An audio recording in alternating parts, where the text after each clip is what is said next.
Hello, everybody. My name's Tom Stoukas, coming to you live from Sarnia, Ontario, on June 8th, Sunday night, June 8th. It's finally nice weather here, too, in southwestern Ontario. So, before I get to my daily X feed recall of the day, just looking at some of the headlines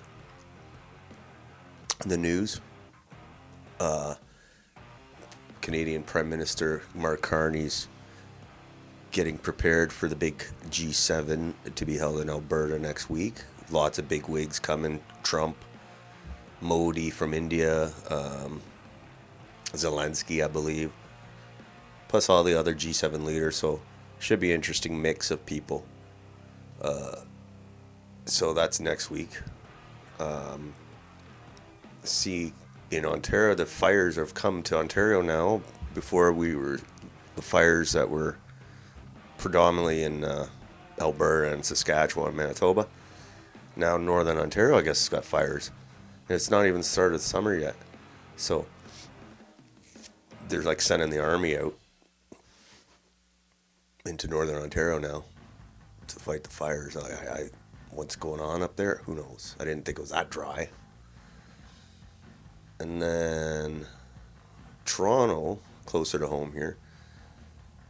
I don't know what's going on in Toronto. It's not even the start of summer. But there's shootings in Toronto. People getting stabbed. People getting run over. This is all in the last couple days. Run over, what else? Hit by cars, yeah. Like car accidents too. Just weird stuff. Like some high-profile shootings too. These guys shut up a bar. It was like involved with the tow truck, I think, turf wars, all sorts of weird stuff, and lots of like stabbings too. And I guess a 15-year-old got shot last night. And I know Toronto's a big city, but still, that seems like a lot of stuff, and it seems like a lot of gruesome accidents around that area. It's like a lot of bad drivers, I guess. I don't know. I want to visit soon. I just live a couple hours down the road, but I'm kind of worried. But I wouldn't want to bring my kids there by the sounds of what's going on. And then, what's another headline? Danielle Smith's pushing for that pipeline to go to the West Coast. So I'm kind of confused. I got to look into it more.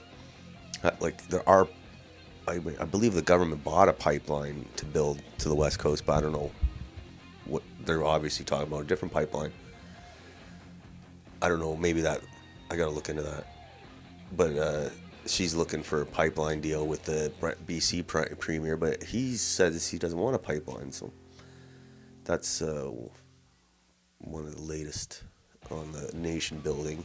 Oh, and Tim Houston was on there talking about his magic wind project, the premier of, I think it's New Brunswick.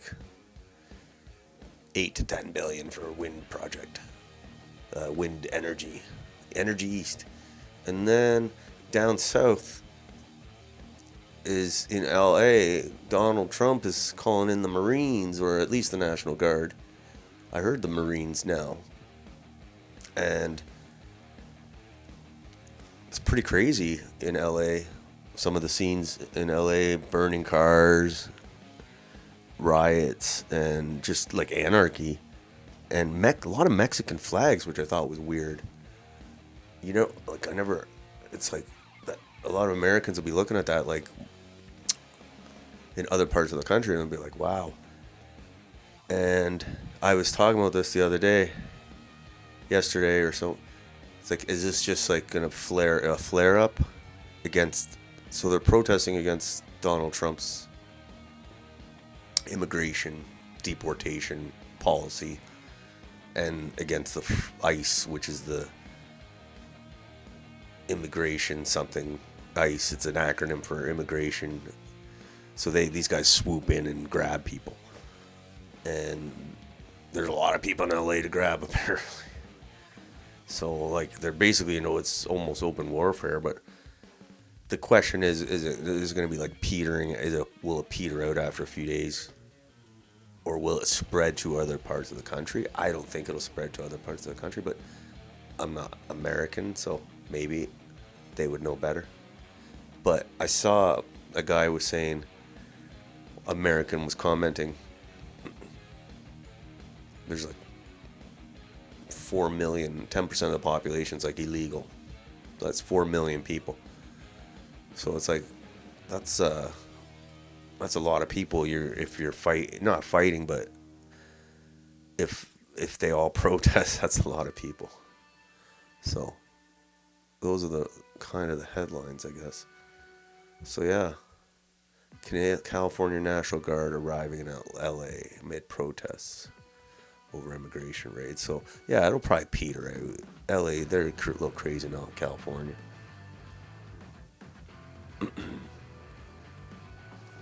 So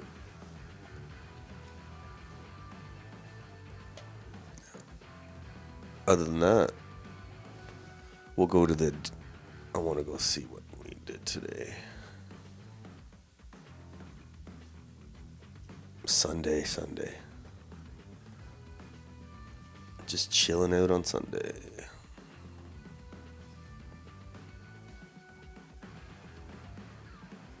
Holy, I have a lot of stuff today.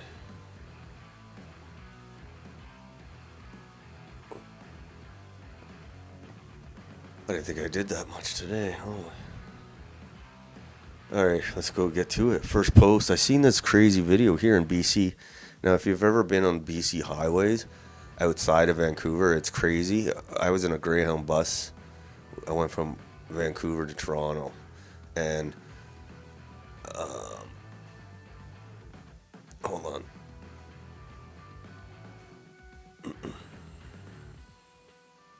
And yeah, the roads are winding roads up the highway mountain, up the mountains and whatever. And I remember we got stuck on the highway overnight because our bus hit a rock and broke like the axle. So it's you gotta be, you know what you're doing to drive up there. Same with Northern Ontario. There's a lot of curves up in Northern Ontario. Anyway, this guy's crossing on the solid line. He just totally looks like he's in a movie on Terminator, and Arnold just crashed a truck. But yeah, and they're obviously saying, oh, he's probably an Indian driver, because that's pretty reckless, you know. Like, obviously he's not used to the curves of BC, and he's probably in a hurry, and he's probably half asleep. So I wonder if he's all right. I wonder if he survived that one. I call them the highways of death,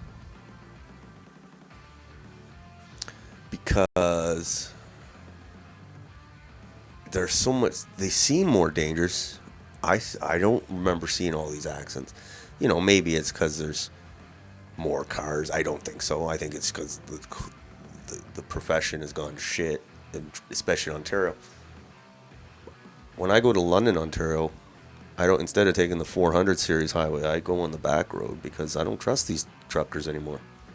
Anyway, that's quite the reel. Let's see, one more time. Could you imagine? Boom.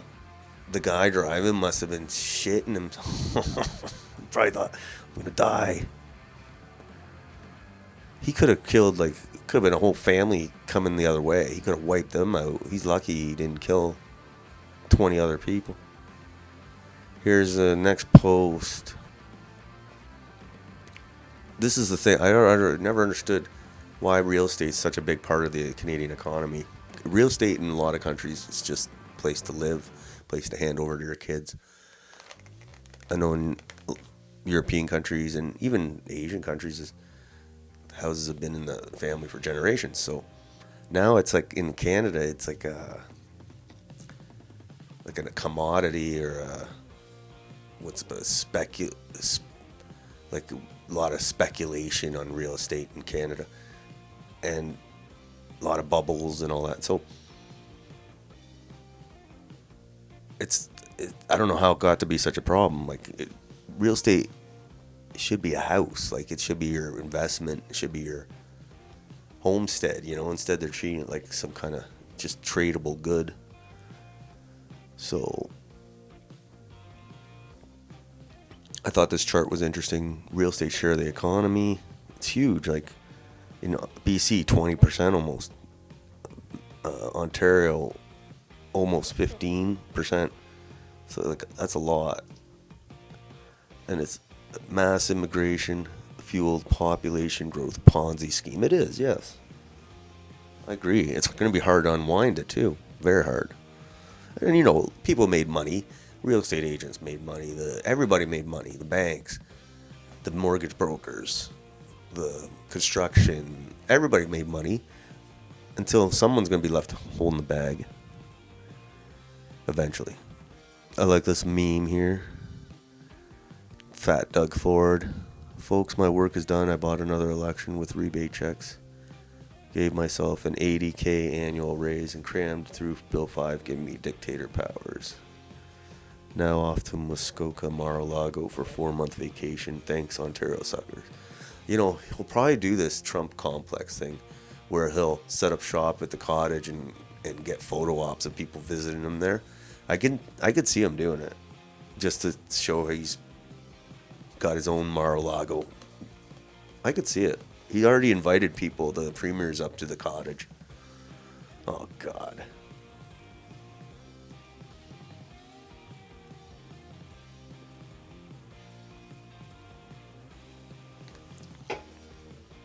Next post here. It's about international students. Let's see what it says. Too many international students in Canada. Went to a group interview for minimum wage job. Half the applicants had engineering degrees from East Asia. Did a PSW program at popular Ontario College. Had 20 domestic students and 100 international Indians, mostly Indian. Most barely spoke English.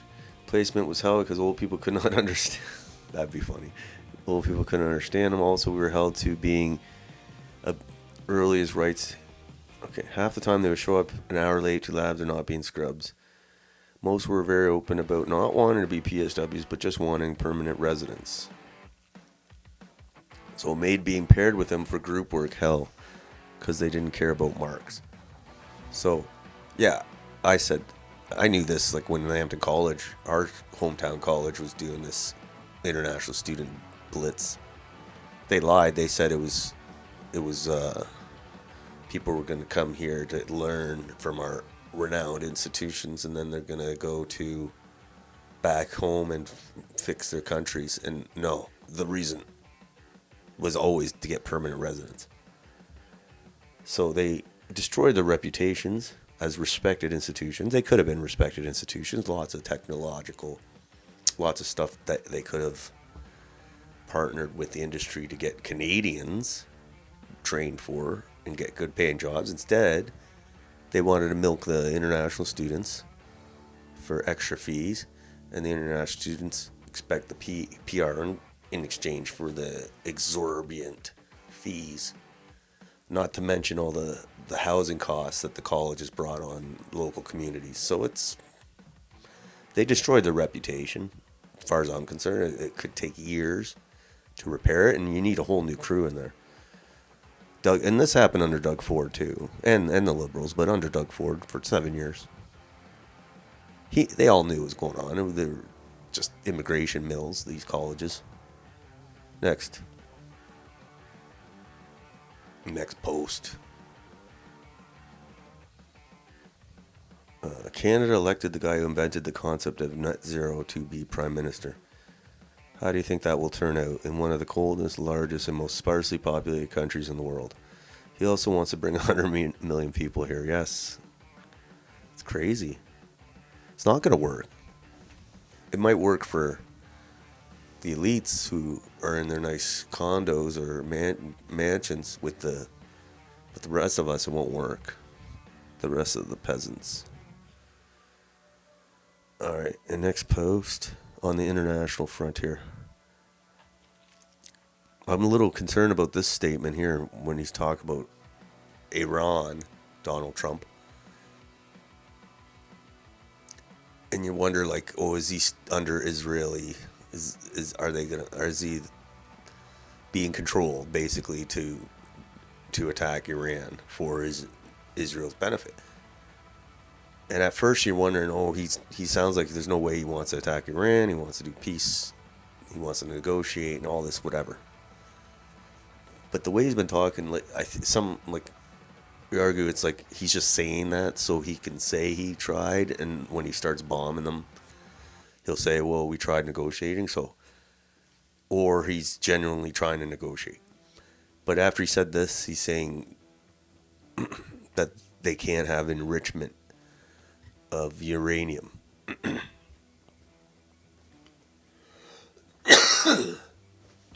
So basically, that's an Israeli demand. They don't want Iran enriching any uranium. They don't want them having any nuclear energy program. A lot of countries have nuclear energy anyway. So now Trump sounds like he's doing the Israeli line where he says no enrichment. If they enrich, then we're going to have to do it the other way, which obviously he's talking about bombing. And I don't really want to do it the other way, but we're going to have no choice. There's not going to be enrichment. So Iran says that's a deal breaker. Like, they're not going to agree to no enrichment. They want to enrich it for nuclear energy, and they would do even inspections, whatever. But the Israeli position, and now what it sounded like is Trump's position, because before I don't think he's saying this, is no enrichment, 0-0. And I think that's going to be the case for bombing them. They're going to say, look, they're trying to enrich, we got to bomb them. We'll see. I want to see what he says here.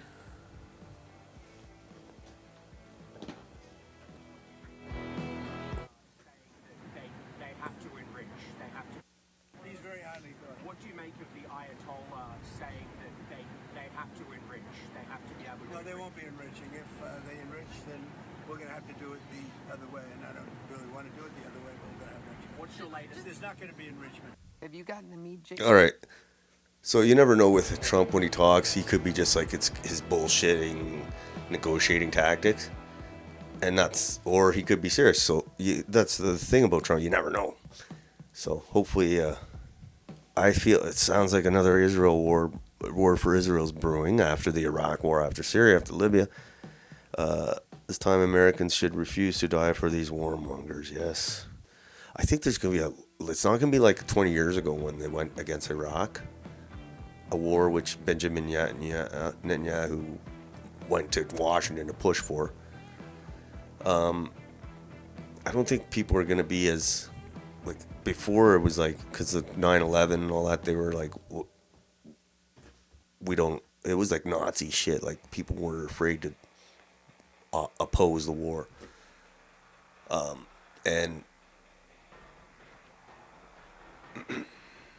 if they try to do it now with Iran, I think there'd be a lot more opposition from people, like the average person, as opposed to the Iraq war from 20 years ago.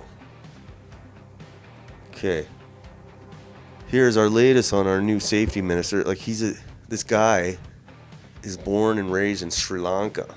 He worked with the Tamil Tigers, political, whatever, as a lawyer, and whatever. He's basically recuses himself from Tamil issues because of his work with the Tamil. Anyway, bad choice for public minister. He doesn't know anything about gun laws. He was embarrassed the other day because he didn't know anything about gun registration, permits, all that, whatever. Now, the guy, he's trying to refer to Mark Garneau, who just died, the astronaut and politician, and instead he said Mark Carney. So he's just incompetent. I do not trust this guy first of all, I don't trust any public safety ministers, but if I had to trust this guy to protect my kids, no. Listen to this though, it's hilarious.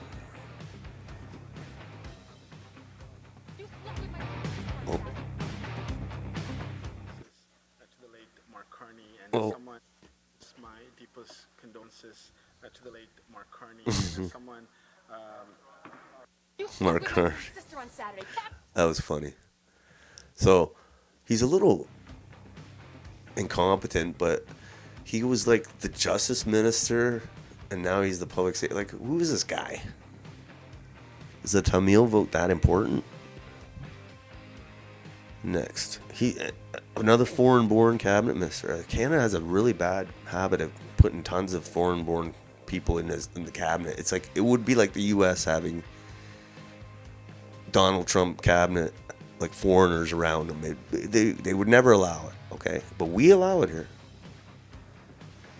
Okay. We were talking about this the other day. Popeyes accused, not proven, but accused of being a rancid chicken sourcer or whatever. I don't know what the hell. But it's just don't eat at fast food restaurants if you're smart. Whoever eats at fast food restaurants and whoever takes their kids to eat there. I take my kids to the McDonald's with the playroom. They barely eat the McDonald's. They go for the playroom. But if people that live on fast food and actually go out to these places, they're insane. They're insane.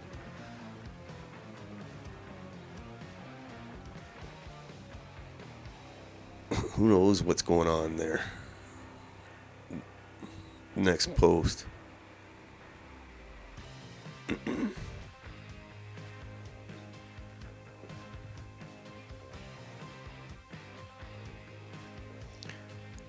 I saw this post. It's inexcusable that Canada doesn't have at least 90% of the GDP per capita of the United States.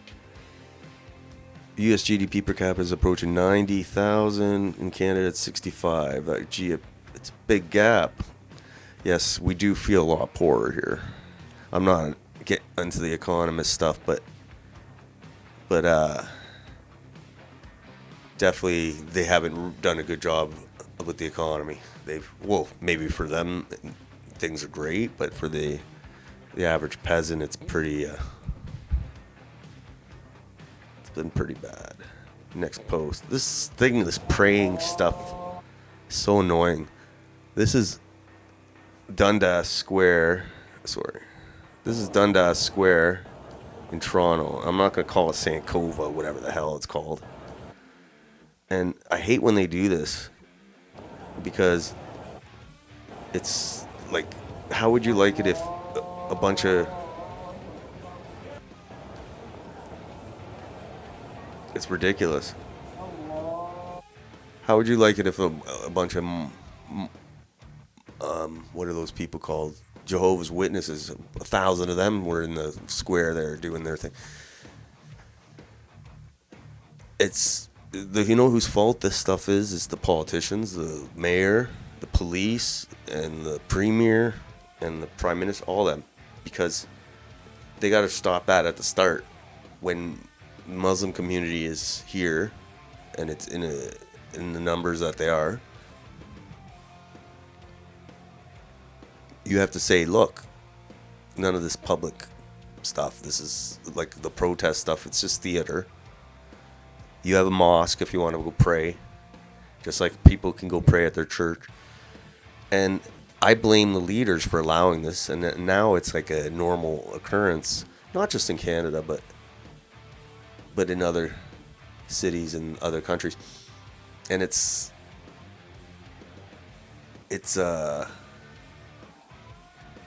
they say, oh, it's about showing your dominance over society, and it's just stupid. I think, like, they should know better, but they don't have no spine. They don't want to say, oh, we don't think it's a good idea to do this in public. This is how we do things here in Canada. Instead of saying that, they just said let them do whatever, and it just gets out of control. So when you have spineless leaders, basically, that don't want to, like, say to the guests, to the newcomers, hey, this is how we do things in Canada. Feel free to take notes. But no, they don't do that. That's kind of what their job is, the leaders. If they bring newcomers here, they got to give them say, this is kind of the way things work here. But what are you going to do? Get new leaders. Next. This is an interesting story. Steak prices in Canada are going up. I don't know exactly why, but there was like, I saw a picture of 3 steaks at the Costco for like $100, which is crazy. And I was like, it's almost like globalist elites like Mark Carney don't want Canadians to eat steak anymore, and it's no wonder people in Alberta want to separate from Canada. It's like, yeah, because they have steak on everything. Steak and what's that beef? Pulled whatever beef, the pulled beef. I can't remember what they called it. But anyway, they love their beef and they love their steak. But it's expensive. The peasants, back in the day when the peasants couldn't eat, they were eating the gruel. No meat for you. So it's like, they don't want us to eat steak anymore. I'm not eating the fake steak either. Another comment, Canada's utter failure to develop a culture of startups and entrepreneurialism is making us poor. Yeah, because you don't get rewarded, you get punished in Canada. Even if you do a small business, it doesn't even have to be like Google. It could be just a restaurant, it could be a shop of something, whatever. You're punished. You pay more tax, more regulations. It's easier just to sit at home. So yeah, no incentive, no startups, nothing starts here.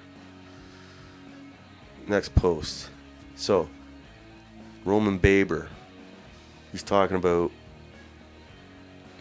communism, jihad, and how many bedrooms in your house. And whatever, I understand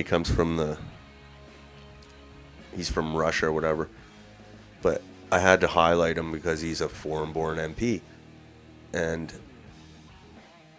it's possible if Pierre won, he would have been a cabinet minister. So again, foreign-born, and I highlight the Indian ones and the Sri Lankan ones, so I can't, or the Chinese ones. So I gotta be fair, So I don't know. Canada has a habit. Figure out. There's 343 seats. And there's 40 million people in Canada. So out of the 343 million seats, you got like 20 or over 10 or 20% are foreign born. It's like, that's kind of weird. Like, it's kind of, but, and then you got like I said, you have this issue of foreign interference, and it's huge and a huge issue.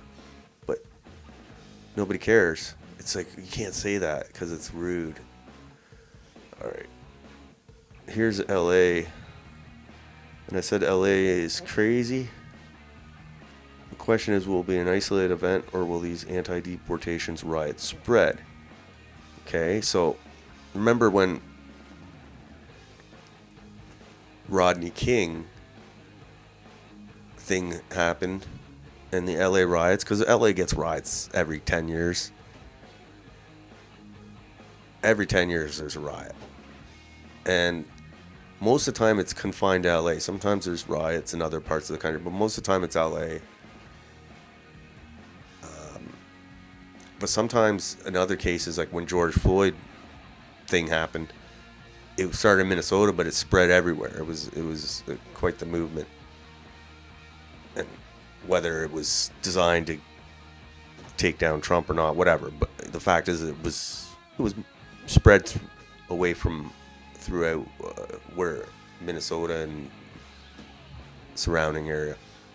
So I think this will stay in California because there's so many illegals in California, and they have such a liberal state government. I can't see this happening in other states. I want to see what's going on. That's crazy. LA, the summer. It's gonna be a hot summer.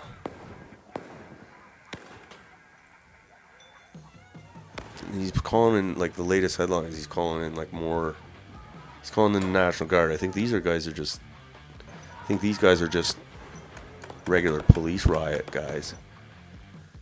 So it's interesting to see how, if that peters out or if it gets worse against. It's kind of like almost like an anti-immigration thing, but like an anti-Trump thing too. Like, it'll be interesting. All right. This is an interesting. He's talking about we're just talking about the public safety minister. You have a vice president of foreign affairs. Think of the prime minister as a CEO of a company. And that CEO of a company has this bank to work with. It's $500 billion. And they need to make sure that the priorities of the country to see it succeed, both economically, to see it succeed, for it to have great safety, to be reliable, have integrity, transparency, great channel partners being other countries. Well, that CEO has to hire then vice presidents to run these massive portfolios. Who's this guy? And that's where you have. Anyway. Has the minister ever done the Canadian? Okay, so they're basically just. I said, man, you're right. I can never go back and be like, I just got here. And then later on in my policing career, when I got to certain elite squads like the Gun and Gang Task Force and organized crime, I still remember one of my first interviews to go in there. The big boss had said, "We expect you to start sprinting." What does that mean? That means you cannot come here and say, I have to learn on the job. You get here because you already know, and you better come in and you better start running because this is serious business. Now, for me, what I took from all of that was I am okay with people making a mistake. I encourage it because it means you're trying. What I am not okay with is a lack of effort. I have no tolerance for that. And this exchange between a member of parliament, a long time sitting MP in the Liberal Party, being our public safety minister, who has this role and responsibility, this exchange goes on and on and on. And we're going to bring in next, after the next break, we're going to bring in Member of Parliament Andrew Lawton, who has a more intense exchange with our public safety minister about this. And what the exchange results in is really, you have a public safety minister saying, I just got here. Give me a break. Give me a What break. he's being asked about to answer has to do with firearms in Canada. And the reason why that's important is this guy has been a Liberal MP or an MP for a long time. Firearms in Canada have been a significant issue for a long time. It's not a new issue. We're not talking something very nuanced, very new. We're not talking a tech initiative or a policy change. We're talking about something that has been set in stone for decades. Something that if you're a politician, I could tell you, when you're running for politics, you get hit up by these gun groups and they want to know where you stand. Everybody gets hit on them and you got to be educated and you have to respond to it. So for him to now get promoted from the CEO of the country to be a vice president in charge of probably one of the most important portfolios, again, public safety, courts, borders, our national spy agencies, including CSIS, and other kind of secret squirrel squads, our gun laws, our public safety laws. You're going to hear after the break an exchange before we get Andrew Lawton here, our member of parliament, to come in, who has the exchange with him. And you're going to see just the lack of effort. And that's what makes me the most upset about this, is the lack of effort from our public safety minister. And look, I am going to try my best here to be as objective and as clear as possible. My political background, people know, it's not a secret. But with this going forward, I want to be as open and neutral as I can. But when you see it in your face, you got to call it for what it is. So after this break, we're going to have Member of Parliament Andrew Lawton on to talk about his exchange with our public safety minister in Canada. All right, so he's criticizing our public safety. Kind of blood's out for this. The blood's in the water for this guy. Maybe his Carney's first vulnerable minister, and he should be like. I mean, we've seen his performance so far, and this guy's obviously conservative. Ron Chinzer, yeah. Oh, he makes some good points.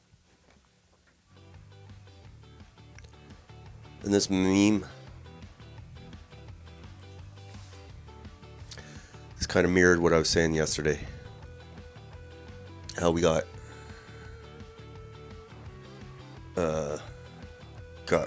rid of Trudeau, and people think, okay, Trudeau's gone now, all the Canada's going to get better.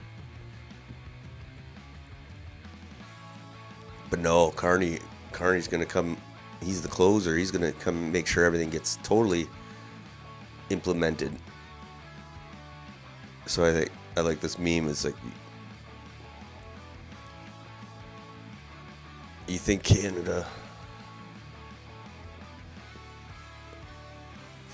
was fucked up before? Buckle up, kids. I was installed to do one thing, to make Canada exactly like Europe.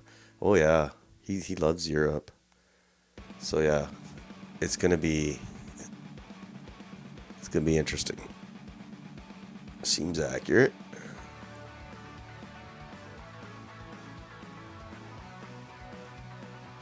Here's Danielle Smith talking about the pipeline. In that there would need to be consensus. Since the Premier of BC seems pretty dead set on opposition to a new pipeline from your province through his, where does that A new pipeline, so there must be a Well, I think pipeline. everybody is focusing on one particular project, and I'm not sure why people aren't asking the question about uranium mines perhaps being approved in Saskatchewan, or there's a golden diamond in British Columbia where they think that they have 6 or 7 different mining projects to be approved.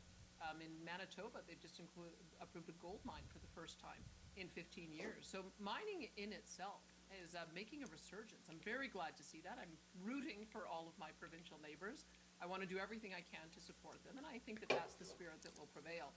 We've got transmission projects and linear pipeline projects that are going to require provincial coordination. And I'm very encouraged at the conversation that we're already having at the Premier's table. There's some things that we need to do to address some of the objections, but I think that the Team Canada spirit's going to prevail in the end. So that strikes me as a major shift in tone from you. In particular, are you trying to say that a pipeline that carries oil from Alberta through to BC is not the be-all, end-all? No, I'm saying that I'm going to convince David Eby of it, because I know that this is good for the country. I know that he's on Team Canada, and I can't imagine in the end that if we meet the issues that have been raised by British Columbia, that he would go off Team Canada. That doesn't seem to me to be the type of person that David Eby is. I think there's some concerns we have to address. We have to have It's opponents. weird. We have to make sure that we have a route. We've got to make sure we've got Indigenous buy-in.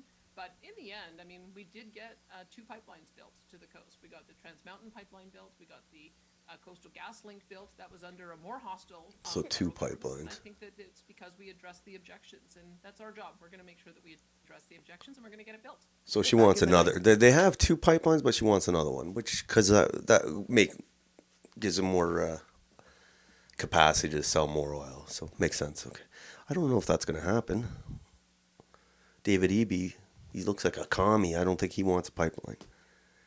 That'll be an interesting story to tell, because Alberta is going to be pissed off if they don't get that West Coast pipeline. I think they've resigned to the fact that they probably won't get the Cross Canada pipeline because of Quebec, but they would like the east, another one out west. So that'll be a big issue.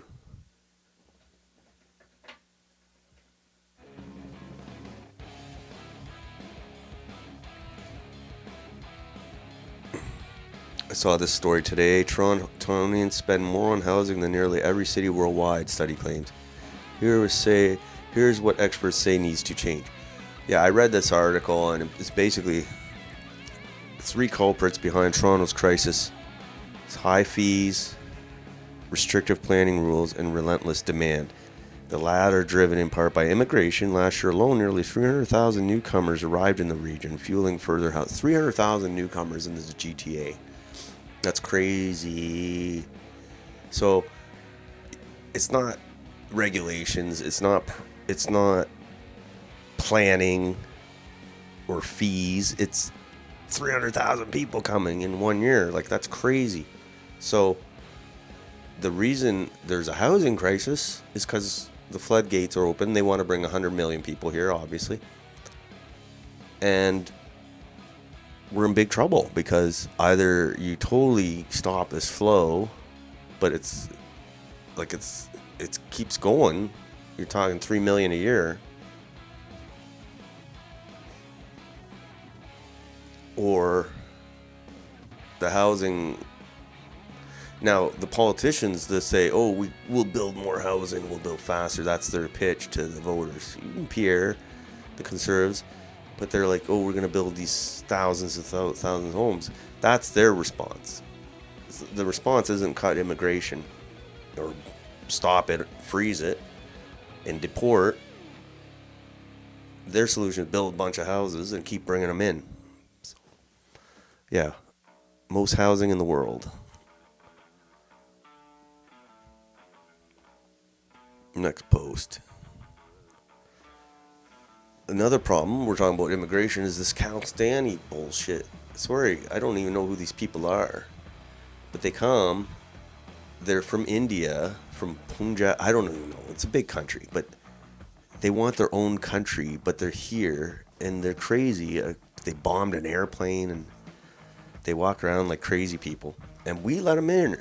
Why they come in here? Why are we letting them in here?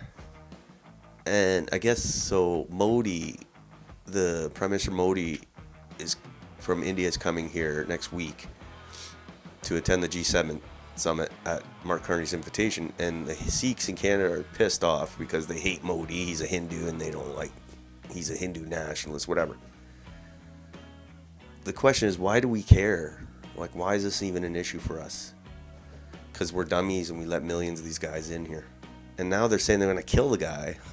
They're not going to kill him because it's in Kananaskis, it's middle of nowhere. They're saying it openly, though, in Canada, stuff like this. And we're just like, oh, yeah, it's free speech, all this. Let's see what this is.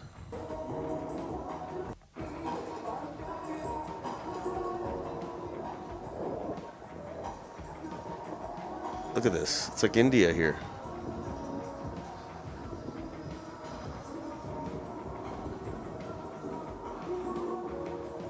Anyway, and they said that they want to ambush and kill the Indian PM Modi's politics at the Alberta G7 next week.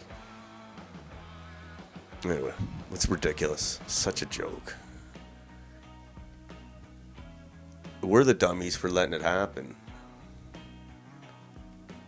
We should have said none of this Khalistan shit. That's banned. That's gone.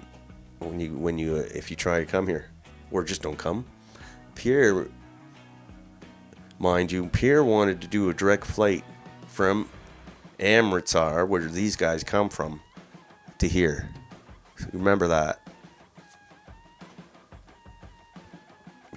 He said it many times.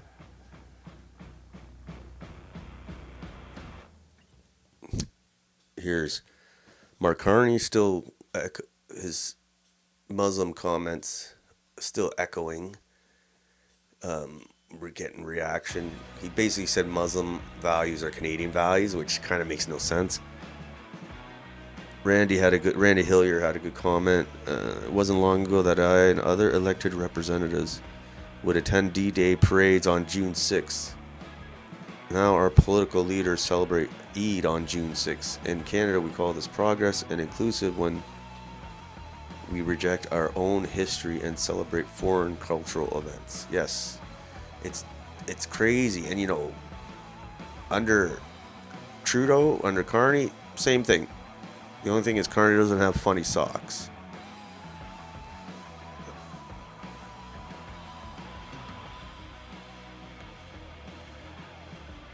Next post. More Indian stuff.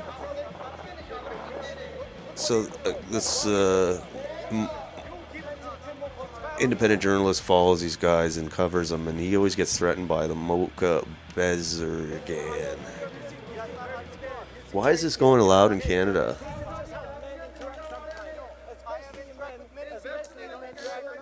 The guy thinks he's in India or something.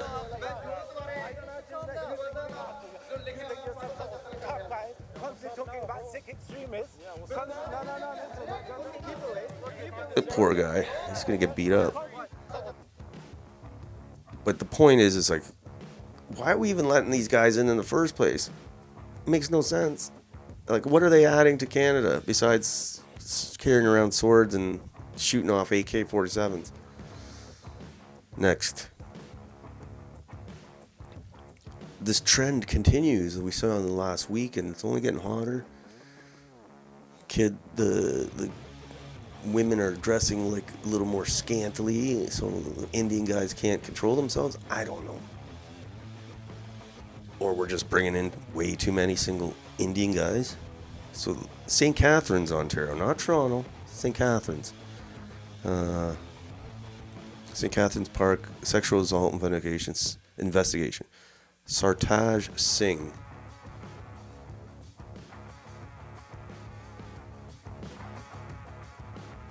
Arrested and charged with following offenses: luring a child, sexual assault, sexual interference, invitation to sexual touching, failed to comply with the release order, held in custody for video. Okay. He used Snapchat account. So basically he got some kid to meet him at a park, it looks like. Oh my god. Scammers, man. Deport.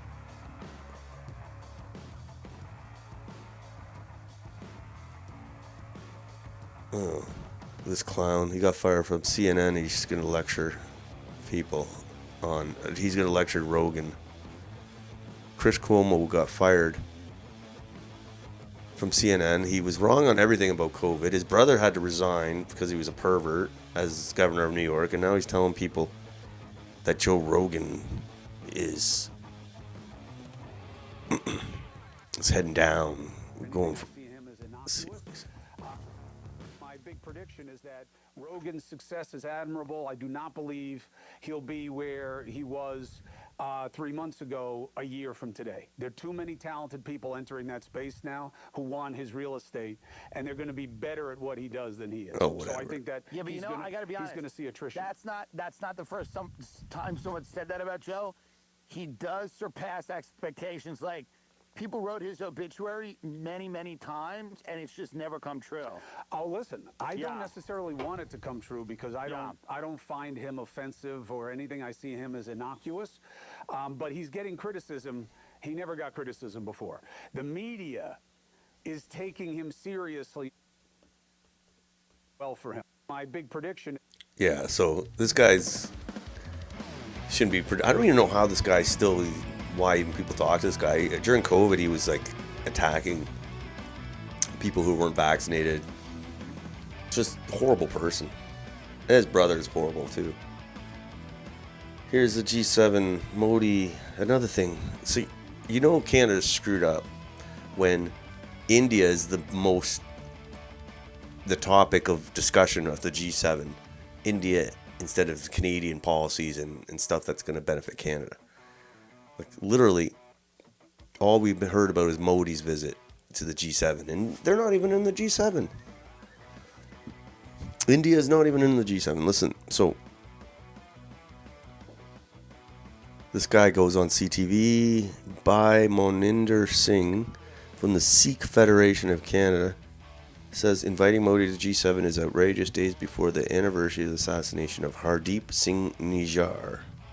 Canada is no place for these foreign beefs, am I wrong? No, it's like, who cares if this... I guess this Nijjar guy was killed in Canada by Indians. It's like, we don't care. We just want to deport them all. So, the fact that this is even a news story is a big problem. Let's see what the news story says. Canada's Sikh community. I think the message is clear that we're actually prioritizing... They're Singh, national spokesperson of the Sikh Federation. Like, seriously, why are we bringing these guys here? The reaction from the Sikh community to Mark Carney, the Prime Minister, extending this invitation to Narendra Modi. I think it can be summed up with outrage. There's not been a time, I think, in our history in Canada where we've seen this type of development happen, where we've had just 6 months ago diplomats from the Indian consulate and embassy been removed from this country for a mass amount of violence. The Foreign Affairs Committee was set up for it. That is in the wake of by Hardeep Singh Nijjar's assassination. We're also commemorating June 1984 this week. And the G7 is actually being held on the days leading up to June 18th, which is 2 years to the day Hardeep Singh Nijjar was assassinated. It all feels as though it's like adding injury to insult in a way. And it's outrage is the only way I could describe what the sentiment right now is. And there's nationally organizations that are coming together in the Sikh community to discuss how we're going to be moving forward with this, because it seems as though it's unacceptable. What kind of messages do you feel this sends not only to India, how about go back to India, also, as you outlined a little bit, to Canada's Sikh community? I think the message is clear that we're actually prioritizing economics and trade ties and some type of diplomacy, if it can be called that, over the lives of Canadians, the lives of Sikh Canadians. And we're allowing India to operate almost with impunity then. What was the last year and a half for them? You had this massive diplomatic row. You had, we had accused India and made these allegations. We had a Foreign Interference Commission. All these things were happening, and it was all seeming to go in the right direction. The trajectory was holding those accountable that were coming onto Canadian soil to harm Canadians, whether that was extortion, whether that was sending gangsters here, whether that was political assassination in the case of Mr. Niger. And all of that seems to now been almost basically sold out for trade ties. There's a way to do this. It didn't have to be done at the G7. It didn't have to be done on the days leading up to Mr. Niger's assassination. The ties, if India is willing to cooperate, if they show any type of cooperation when it comes to investigation. You get the point. The point is, we don't care. We don't care. Why are we even discussing this? We have so many other issues we need to discuss in Canada, and we're discussing this beef. It's ridiculous. And there's Tim Houston talking about his windmills. We'll keep an eye on the windmills. $10 billion. Watching missed opportunity go. Here's Danielle Smith again. She made the argument like Vassie told her, Alberta oil production's gone up every year. And she's like 4%. Well, Danielle's like, yeah, we could do like double what we're doing. So that's the point Danielle was making a lot of the time, is the capacity. Unless we do the capacity upgrades, then it's just lost money basically. So she'll keep saying that message. I don't know if they're going to listen. And this is the Modi thing again. We saw that. Look at that. They're going nuts on him. This guy's coming to Canada. They're gonna go nuts. Why are we letting these people here? Oh God.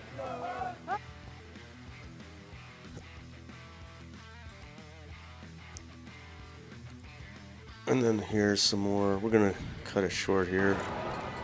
LA. Anarchy in LA. They went on the freeway. You can't mess with the freeway in LA. That'll paralyze the city. Look at that. The freeways are the lifeblood of the city. That's it. That's the day for the most part. So, interesting stuff lays ahead. We'll see how the G7 thing rolls out. Maybe Carney and Trump will have a deal to announce by then. And we'll go. Our next broadcast will be... what day is it today? June 8th, 9th. June 11th, Wednesday. June 11th. So, until then, everybody have a nice night, and we'll talk to you later.